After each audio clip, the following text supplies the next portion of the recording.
প্রিয় শিক্ষার্থী বন্ধুরা, আসসালামু আলাইকুম।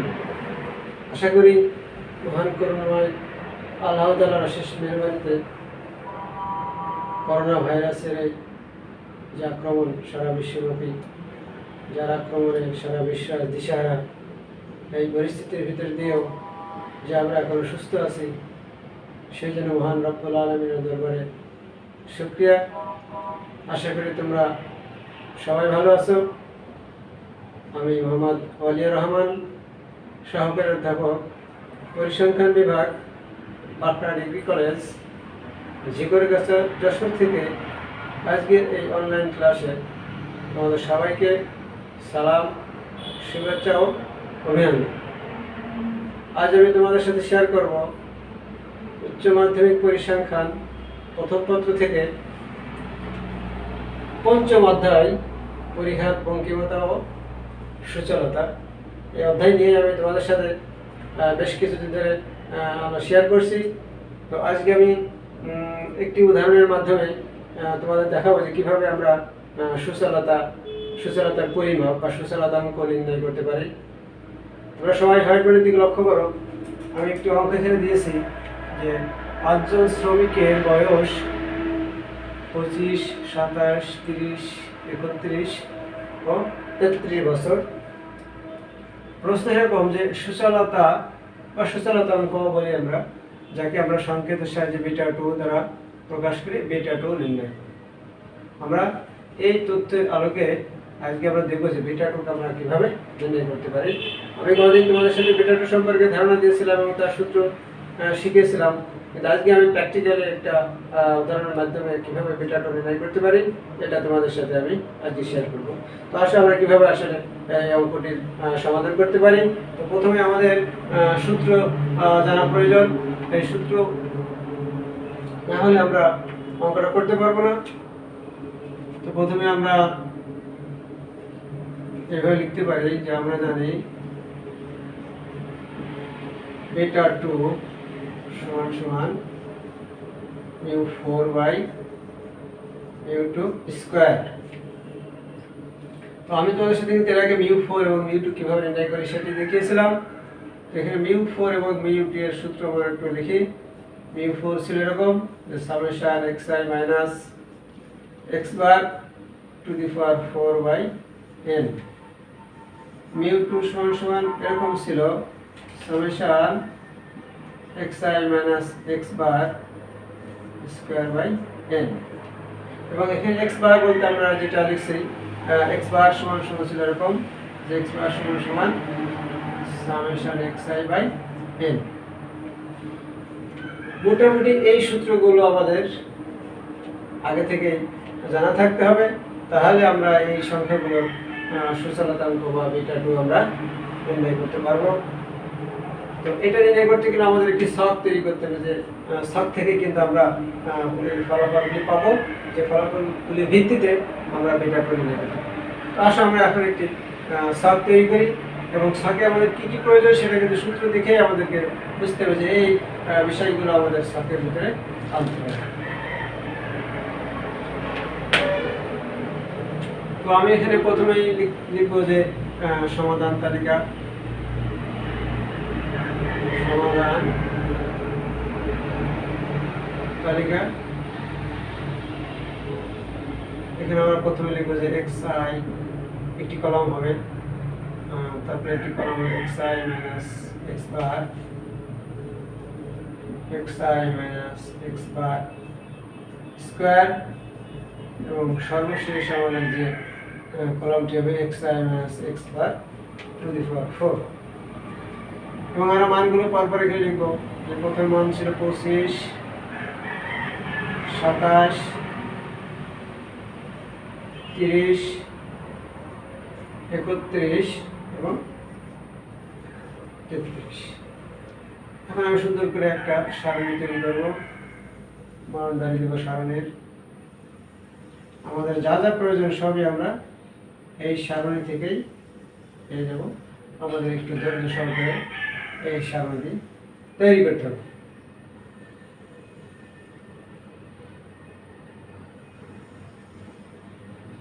আমরা ধীরে ধীরে একটা সারণী তৈরি করছি এবং আমাদের এই কলামগুলো একটা আমাদের প্রয়োজন এবং একটা সুন্দর একটা বাউন্ডারি এখানে।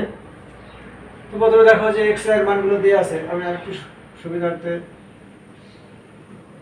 এইভাবে প্রত্যেকটা লাইন সোজা করে নেই, তাহলে আমাদের লিখতে সুবিধা হবে এবং দেখতেও সুন্দর দেখা যাবে। তো দ্বিতীয় যে কলাম আছে x I minus x bar, অর্থাৎ এখানে এক্স এর যে 5টি মান দিয়েছে এই 5টি মান আমাদের এক্স বার নির্ণয় করতে হবে। তো এক্স বার নির্ণয় করতে এই মানগুলো আমাদের যোগ করতে হবে। তো আমরা এখন ক্যালকুলেটরের সাহায্যে মানগুলো আমরা যোগ করব। তো আমরা দেখি মানগুলো যোগ করলে কত আসে। প্রথমে 25 যোগ 27 যোগ 30 যোগ 31 যোগ 33, অর্থাৎ এই মানগুলি যোগ করলে আমাদের ফলাফল আসে 146। আমি এখানে 146 লিখব, 146। তাহলে আমাদের অতএব আমরা লিখতে পারি যে অতএব এক্স বার সমান সমান summation x i by n, অর্থাৎ সামেশন এক্স এর মান পেয়েছি 146 এবং এন বলতে আমরা জানি যে মানে মোট তথ্য সংখ্যা। তো দেখি কয়টি তথ্য আছে, 1 2 3 4 5, অর্থাৎ এখানে আমাদের 5টি তথ্য আছে, এই কারণে এন এর মান 5। তো 146 কে আমরা এখন 5 দ্বারা ভাগ করব। 146 ভাগ 5 সমান সমান আমাদের রেজাল্ট আসছে 29.2।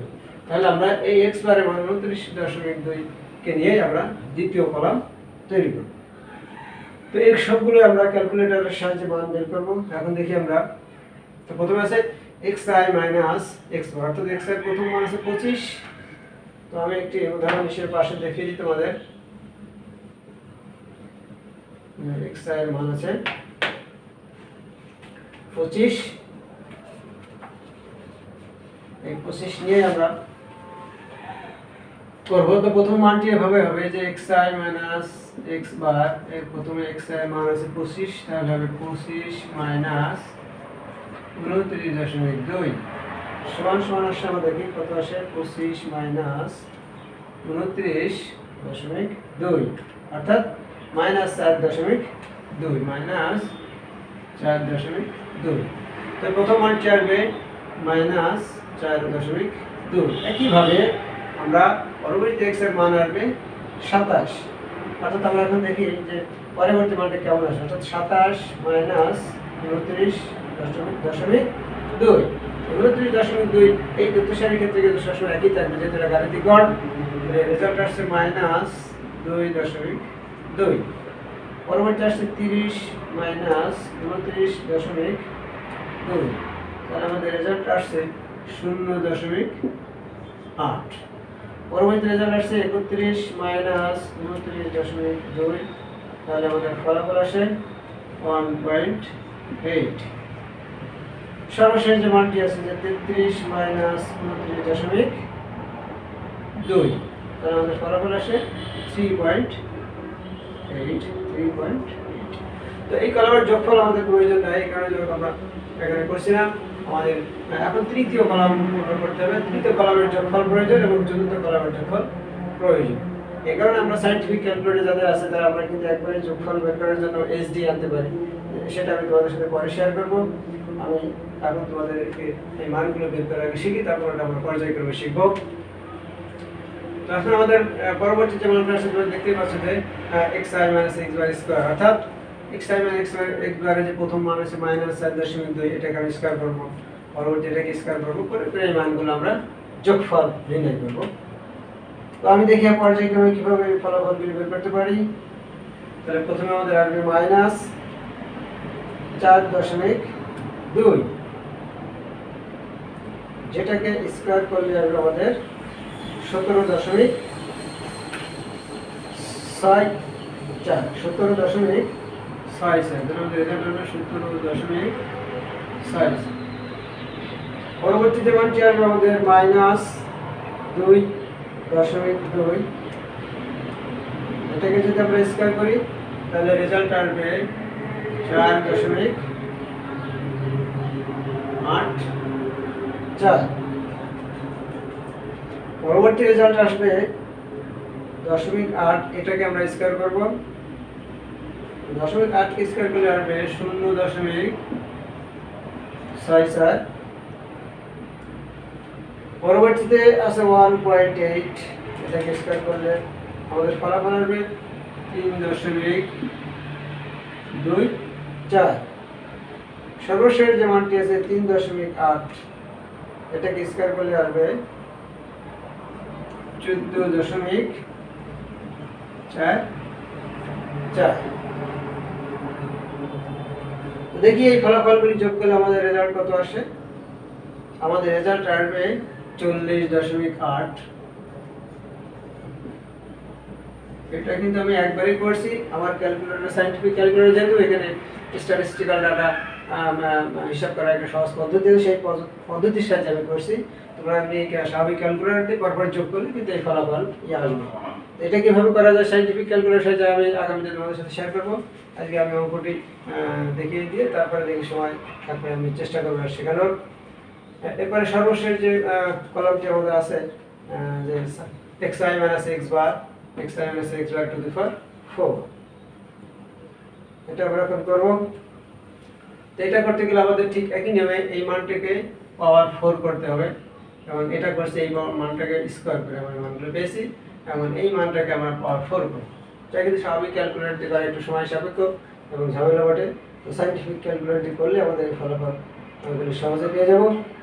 তো আমরা আগের নিয়মেই প্রথমে মাইনাস 4.2, এটার পাওয়ার 4 করব। তো রেজাল্ট আসবে আমাদের 311.1696। 311.1696, এটা আমি মেমোরিতে রাখলাম ক্যালকুলেটরে। পরবর্তীতে আসছে মাইনাস 2.2, এটা পাওয়ার করবো আমরা 4। রেজাল্ট আসবে 23.4256, এটা একইভাবে মেমোরিতে রাখবো। পরবর্তীতে মান আসছে 0.8, এটার পাওয়ার আমরা 4 করবো। এটা রেজাল্ট আসছে 0.4096, এটা আমরা মেমোরিতে রাখলাম। পরবর্তী আসছে 1.8, এটার পাওয়ার করবো 4, তাহলে রেজাল্ট আসছে 10.4976, মেমোরিতে রাখলাম। অর্থাৎ এই প্লাস বলে একটা বোতাম আছে, এটা দিলে হবে। এটা আমি অবশ্যই তোমাদেরকে পরে শেখাবো। এরপরে সর্বশেষ যেটি আছে 3.8, এটার পাওয়ার 4 করলে আসবে 208.208.513, m প্লাস। তাহলে বন্ধুরা আমরা এখন এই কলমের যোগফল করব। তোমরা সাধারণ ক্যালকুলেটরে পরপর লিখে লিখে করতে হবে, কিন্তু আমি এখানে আমার একটা সিস্টেম করছি, যার কারণে একবারে ফলাফল পেয়ে যাব। তো এখানে আমাদের যোগফল আসবে 554.016। তাহলে বন্ধুরা দেখো, আমরা কিন্তু আমাদের যে মানগুলো প্রয়োজন আমরা কিন্তু ক্যালকুলেটরের সাহায্যে মানগুলো পেয়ে গেলাম। এখন আমরা মানগুলো সূত্রে বসিয়ে দিলেই কিন্তু আমাদের যে কাঙ্ক্ষিত ফলাফল, সেই ফলাফল কিন্তু আমি পেয়ে যাব। আমি পর্যায়ক্রমে সূত্রে মান বসাবো। এখন আমাদের দেখো, আমাদের বিষয় এরকম ছিল যে অতএব আমরা প্রথমে মান বের করব μ2 সমান ছিল summation xi minus x bar square by n, অর্থাৎ n এর মান আমরা পেয়েছি 5। Summation xi minus x bar square মান হচ্ছে 40.8, আর এর মান 5 আমরা পেয়েছি এর আগে। তাহলে 40.8 ভাগ 5 সমান সমান আমাদের রেজাল্ট আসছে 8.8 8.6। তাহলে আমাদের মিউ2 রেজাল্ট আসছে 8.16 এবং মিউ4 এটা রেজাল্ট হবে, এটা সূত্র ছিল summation xi minus x bar to the power 4/n। দেখো summation xi minus x to the power 4 এর মান কিন্তু আমরা 554.01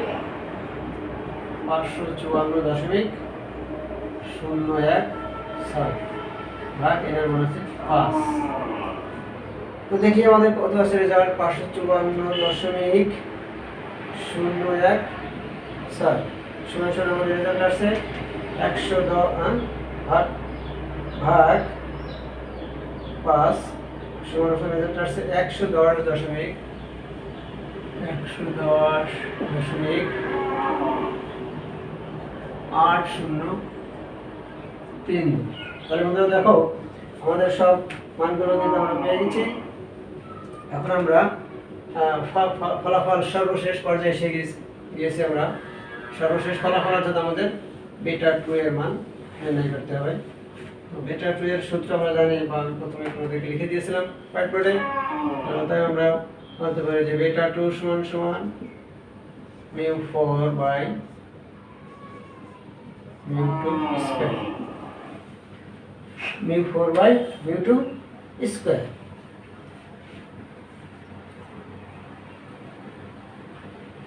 তো μ4 এর মান আমরা কত পেয়েছি 110.8032 আর μ2 এর মান আমরা পেয়েছিলাম 8.16। এটাকে আমরা স্কয়ার করব, 110.8032 ভাগ, এখন আমরা 8.16 এটাকে আমরা বর্গ করব, তাহলে আমরা রেজাল্ট পাবো 58.5856। তাহলে বন্ধুরা দেখো আমরা সর্বশেষ পর্যায়ে এসে গিয়েছি। এখন আমরা এই 110.8032 কে ভাগ করব 66.5856 দ্বারা। তো আমরা লিখি 110.8032 ভাগ 66.5856। আমাদের ফলাফল আসছে 1.66404071 অর্থাৎ আমার এই ক্যালকুলেটরে যতগুলো মান আসছে দশমিকের সবগুলো আমি নিয়েছি, কিন্তু সর্বশেষ ফলাফল আমরা সাধারণত 2 অঙ্ক রাখি। তো সেক্ষেত্রে আমাদের 2 অঙ্ক 1.66 অর্থাৎ দশমিকের পরে 2 অঙ্ক রাখতে গেলে তৃতীয় অঙ্কটি যদি 5 বা 5 এর বেশি হয় তাহলে এখানে 6 নয় 7 হয়, কিন্তু আমাদের সেটি হয়নি, কাজে এখানে আমাদের 1.66 হলো। তাহলে বন্ধুরা দেখো এভাবেই কিন্তু আমরা এই পদ্ধতি অনুসারে আমরা বেটা 2 এর মান নির্ণয় করলাম। তো বেটা 2 এর মান আমরা পেয়েছি সর্বশেষ 1.66। তো আমি বেটা 2 এর কিছু বৈশিষ্ট্য তোমাদের বলছিলাম যে বেটা 2 এর ভিত্তিতে আমরা তথ্য সারি সম্পর্কে মন্তব্য করব, যে এটি অতি সুচালো নাকি অনতি সুচালো বা মধ্যম সুচালো কিনা। তো আমরা সেখানে যে দেখছিলাম যে বেটা 2 এর মান যদি 3 এর সমান হয় তাহলে আমরা বলবো মধ্যম সুচালো, আর যদি বেটা 2 এর মান 3 এর থেকে ছোট হয় তাহলে অনতি সুচালো, আর বেটা 2 এর মান যদি 3 এর থেকে বড় হয় তাহলে অতি সুচালো। তো যেহেতু আমরা বলতে পারি যে বেটা 2 সমান সমান আমরা পেয়েছি 1.66, যে মান কিন্তু 3 এর থেকে ছোট। এটা আমরা মন্তব্য করতে পারি যে এখানে প্রদত্ত তথ্য সারির যে সুচলতা এটা হচ্ছে আমাদের অনতি সুচল, অর্থাৎ মানে যে গণসংখ্যা যে রেখাটি বেশি মধ্যম সুচল থেকে নিচু এবং দুই দিকে বেশি চাপটা। আমরা যদি গণসংখ্যা রেখা অঙ্কন করি তাহলে কিন্তু এরকম অবস্থা আমরা দেখতে পাবো। আমরা মন্তব্য করতে পারি যে অতএব প্রদত্ত নিবেশনটি একটি অনতি সুচালো নিবেশন, অনতি সুচালো নিবেশন, অনতি সুচালো নিবেশন। আমাদের কিন্তু পূর্বের যে ক্লাস, সেই ক্লাসগুলো কিন্তু এখানে খেয়াল রাখতে হবে। সেই ক্লাসগুলো ভিত্তিতে কিন্তু আমাদের এই আজকে যে অঙ্কটি করলাম, সেই ক্লাসগুলো যদি আমরা স্মরণ না রাখি তাহলে কিন্তু আমাদের এই অঙ্কটি বুঝতে কষ্ট হবে। এই কারণে আমি বারবার বলি যে তোমরা পূর্বের ক্লাসগুলো একটু বাসায় প্র্যাকটিস করবা, তাহলে এটা বুঝতে সহজ হবে। তো যাই হোক, আমরা এভাবে বিটা টি এর মান নির্ণয় করবো, নির্ণয় করে আমরা মন্তব্য করব, এবং আমরা মন্তব্য করবো যে এটা 3 এর সাথে আমরা তুলনা করি। 3 এর থেকে ছোট হলে অনতিশ চলো, যেহেতু 3 এর থেকে ছোট হয়েছে, তো এখানে আমাদের রিলেশনটি অবশ্যই অনতিশ চলো নিবেশন হবে। তো বন্ধুরা, তোমরা এইগুলো একটু বাসায় প্র্যাকটিস করবা। পদ্ধতি একই, সংখ্যা পরিবর্তন হতে পারে, এবং সংখ্যা পরিবর্তনের কারণে এই মানও পরিবর্তন হতে পারে। আর মান যদি পরিবর্তন হয়ে যায় তাহলে মন্তব্য ভিন্ন হতে পারে। অর্থাৎ 3 এর সাথে কম্পেয়ার করে আমরা এই নিবেশন সম্পর্কে আমরা মন্তব্য করি। তো যাই হোক বন্ধুরা, আজকে আমি এখানে শেষ করতে চাই। তোমরা এইগুলো একটু বাসায় দেখবা। এই ধরনের অনেক উদাহরণ বইয়ে আছে, তোমরা প্র্যাকটিস করবে। এই করোনাকালীন সময় তোমরা যদি বাসায় একটু প্র্যাকটিস করো, তাহলে শিক্ষা প্রতিষ্ঠান যখন খুলে দেবে তখন কিন্তু তোমাদের এইগুলো বুঝতে আরও সহজ হবে। এবং জানি না কবে প্রতিষ্ঠান করবে। দিন দিন তো করোনা যে সংক্রমণ আমাদের দেশে বৃদ্ধি পাচ্ছে, মারাও যাচ্ছে কম বেশি। আমরা সবাই একটু সতর্ক থাকবো, স্বাস্থ্যবিধি মেনে চলবো, এবং আমরা সতর্ক থাকবো নিশ্চয়ই। এবং পরম করুণাময়ের কাছে আমরা সবসময় প্রার্থনা করবো যে এই করোনা সংক্রমণ থেকে আমাদেরকে আল্লাহ যেন সবাই হেফাজত করে। এই প্রত্যাশা ব্যক্ত করে আজকের এই অনলাইন ক্লাস শেষ করছি। সবাইকে